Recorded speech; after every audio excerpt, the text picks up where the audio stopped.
much using sports their tactics. They are burning everything on this front line. They are burning every last thing. As they begin a naval offensive in Greece. This is a very successful naval landing, as they are able to retake most of Greece because the enemy was not expecting this sort of efficiency. And I definitely have not been putting off recording this for like a week. It's the 14th now. It's like in like 4 hours. The next part's gonna come out. So the Greek landing. They will now connect up and use a naval blockade to starve out the troops on this coast as they begin to push, and they manage to connect upwards. But the blue Danish country has been able to push them out, and is now pushing through the Alps as they head towards Rome. The Orange team now will blockade the Italian west coast. With the Orange team and Red team's naval superiority. The Green team will yet again launch offensives towards the Yellow. The Yellow team will once again retreat, but they do it knowing they use the scorched earth tactic. As they know they've lost the war, but they know they're not going to let the enemy get all that territory. They're going to burn it all to the ground. It's the biggest event of the entire war happened. Yellow troops burn Rome to the ground. They burn their capital city to the ground. They can't let it get captured by enemy hands. As the enemy comes crushing down from the north. The blue team has been pushing. The green and Polish country are getting close to Rome. So they burn the city. They're sacrificing as many troops as possible to reduce the amount to stop. They are literally like, if we can't have it, you can't either.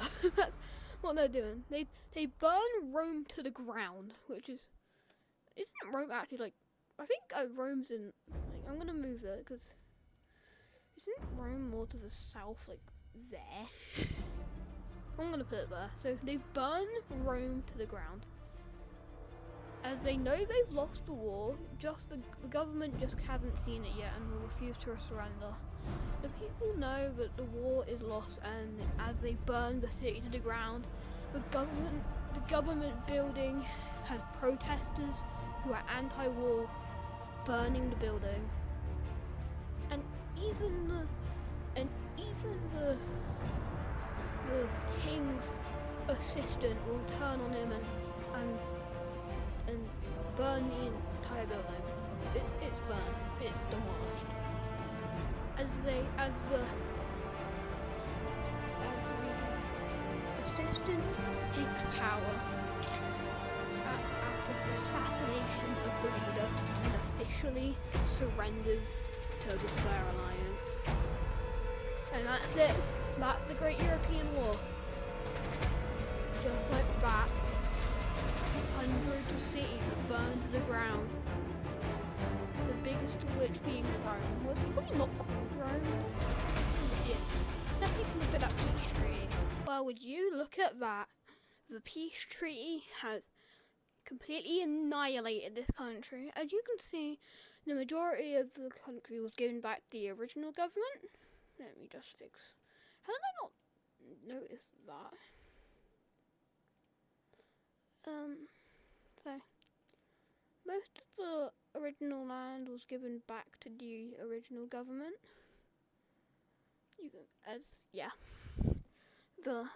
this country is just left to the south. You would have thought they'd get this back. I don't know why, but this thing kind of reminds me of like post World War One Germany.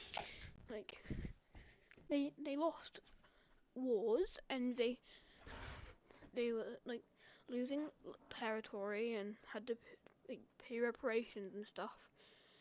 So they got mad and started a massive another massive conflict. This just kind of reminds me of that.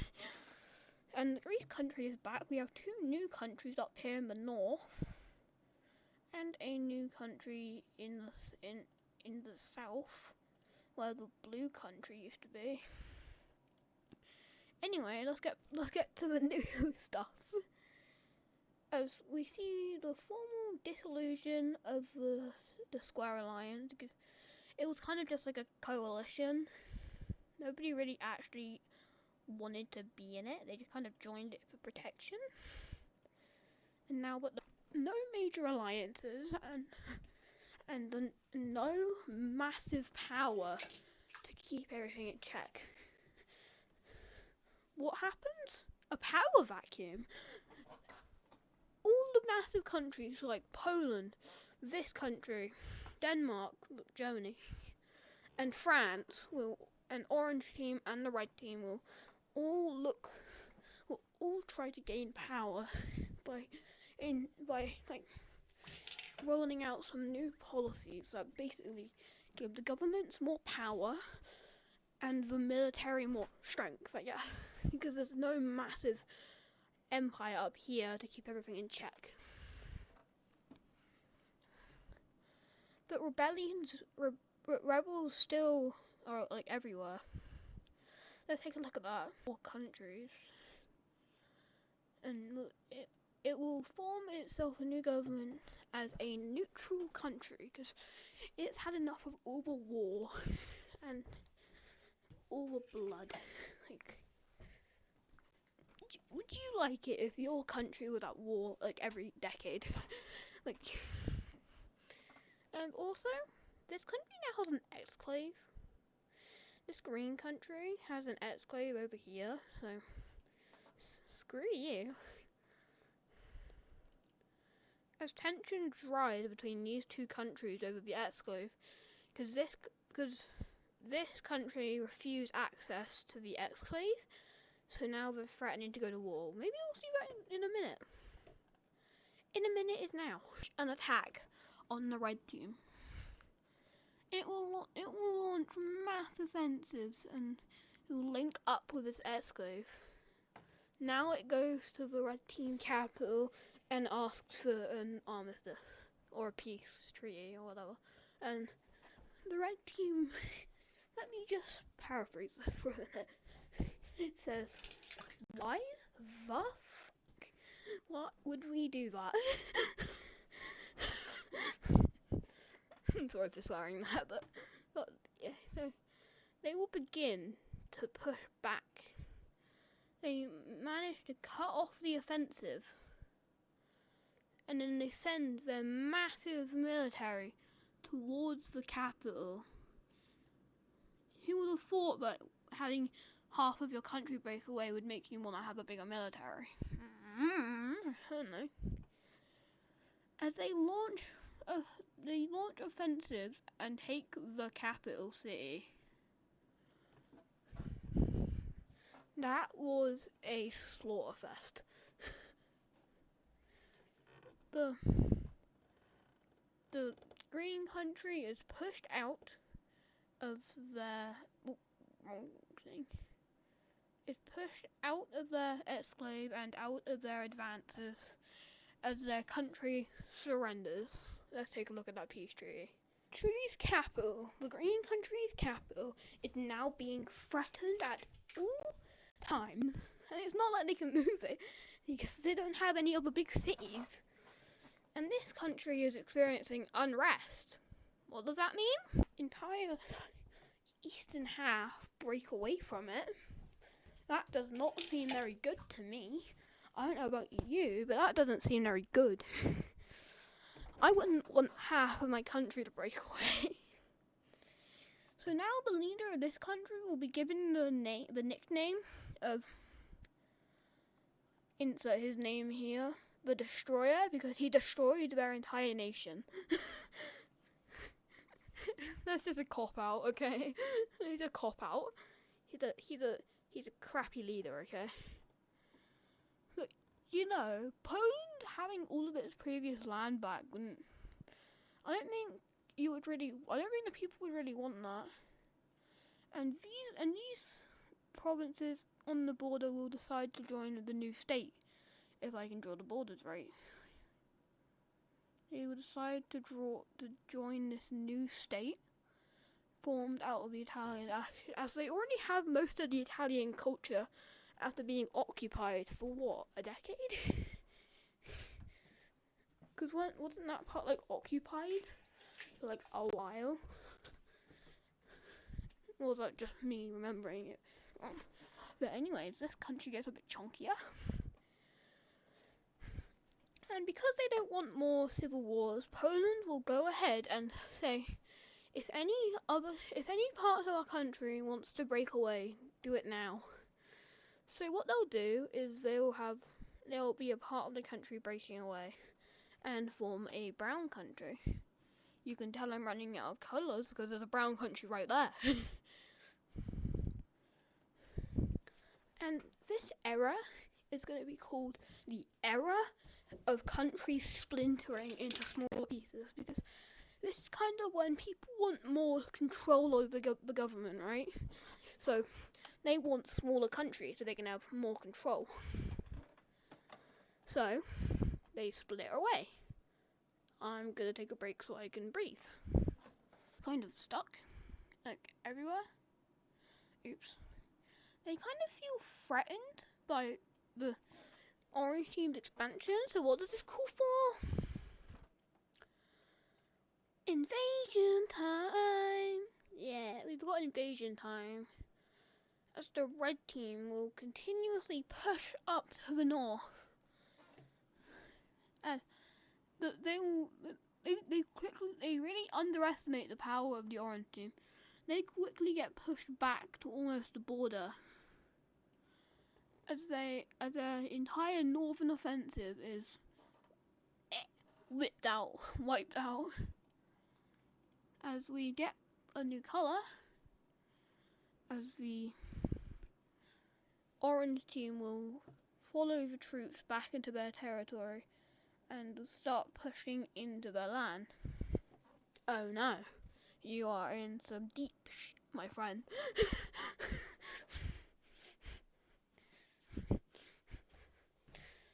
I think you guys are going to see this somewhere in May. No, April, but I'm recording this on the 14th. I think I've said that before, so yeah. This country will just silently support the Orange Team, but they will quickly come to a peace agreement, and that's the peace agreement. The Red Team has gotten more sea access. The Red Team realizes that the Orange Team is definitely stronger than it at this point, and they will start ramping up their military so that they can go against the Orange Team. And it's literally just the Orange Team. They don't they're fine. They're chill with everyone else. Well, I guess other than these guys. The discovery of more of Asia, as some people from Europe, the Middle East, and basically just everywhere, will work together and push and move on and discover all of this land, all of it. For perspective, this would have been happening, I'd say, from before the start of the Great European War. So this would have started maybe let's say a decade before that. So this took about 20 years to discover. Saying that it's been that war that was like a decade, let's say. But as we see, when they reach their destination, they they split into two factions because they couldn't agree on how to run the government.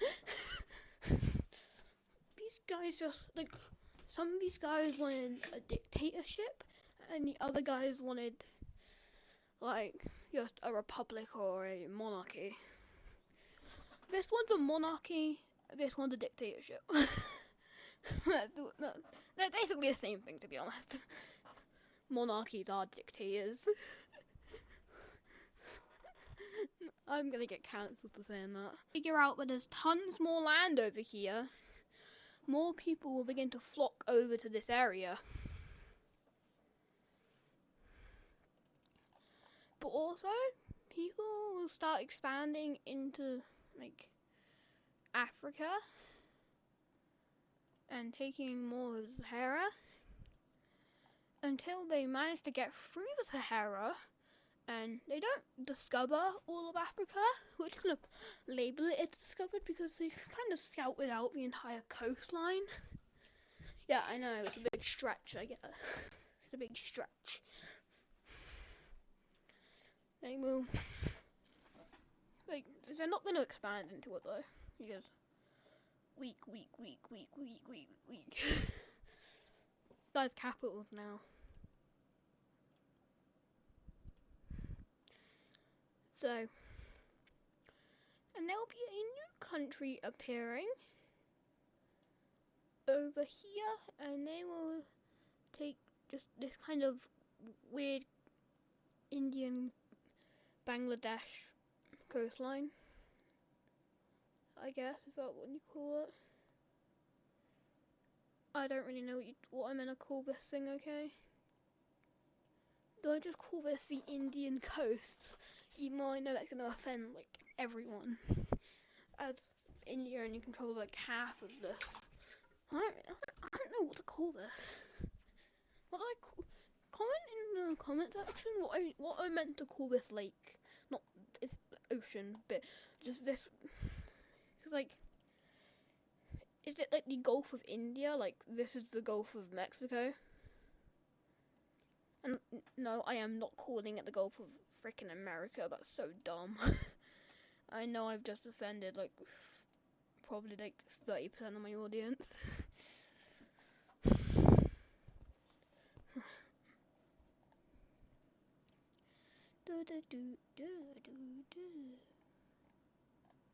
So they will focus on formulating their government, as this one focuses on giving the government as much power as possible. This one is more of just let me say this. If there was a democracy, this would be the country to do it. If there was a democracy, it would be this one. As it likes the idea of democracy, but it's slowly trying to switch to that because they kind of took all of the institutions from these other countries that are all monarchies, so they kind of got a switch as they try to do that. Law, more of Eurasia, I'm gonna say, because I don't know if this is Asia or Europe. But they explore more into that, and we see more new countries forming. I'll show you in a minute. Western Russia. Yeah. I don't know how to speak.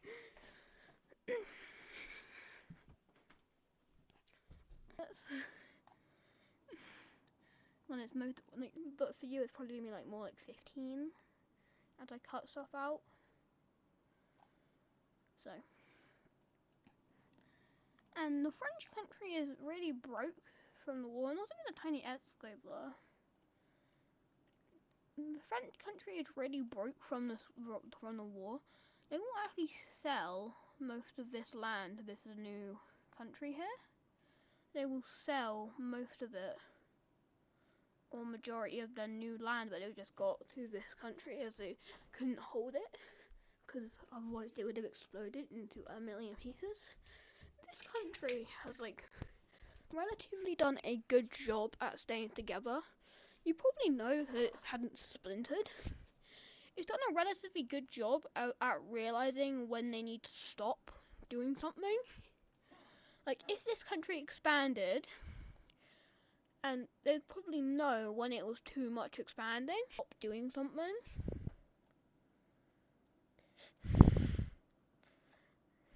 Like, something a lot of government could need to learn.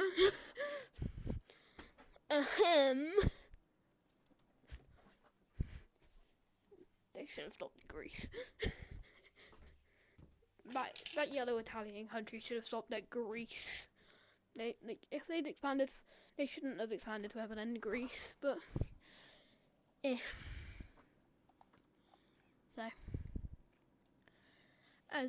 as this African country will expand, I guess a bit more, yeah, that's what expanding is. They will expand more into the Egypt region, like Egypt and Libya. But as you can see, they are getting pretty chunky. Egypt country, or just the brown country, is now, its capital is now an exclave from its rest of the territory. But they can use boats, so it's not really a big deal. And this purple country, in exchange for its independence, allows them to go through there. So they did get their independence. I'm not going to fight it because they'd probably get steamrolled because of the capital, like being an exclave. And also this country took most of its weapons, as most of it was in the West, because who puts their weapons and armor and stuff in desert that you don't even have yet, and you had for 10 minutes? But next we have a border dispute here. This country claims that, but this country claims this border there. So what will happen? They'll actually go to war over it, as this country will quickly, rapidly push into this, as they were not expecting this attack. Will begin to push back slowly, that is, from the north. They will north counter-attack, but as their south continues to fall and their capital is beginning to be threatened, they have to pull back from the north. So now they are being rapidly pushed as the retreating troops are being followed back into their territory. As supply lines are cut off for the northern region, as the northern region surrenders over to the red country, the red Italian country. And here is when this country surrenders. Let's take a look at that peace treaty. I know, they almost have an exclave. I think that's more than enough for this video.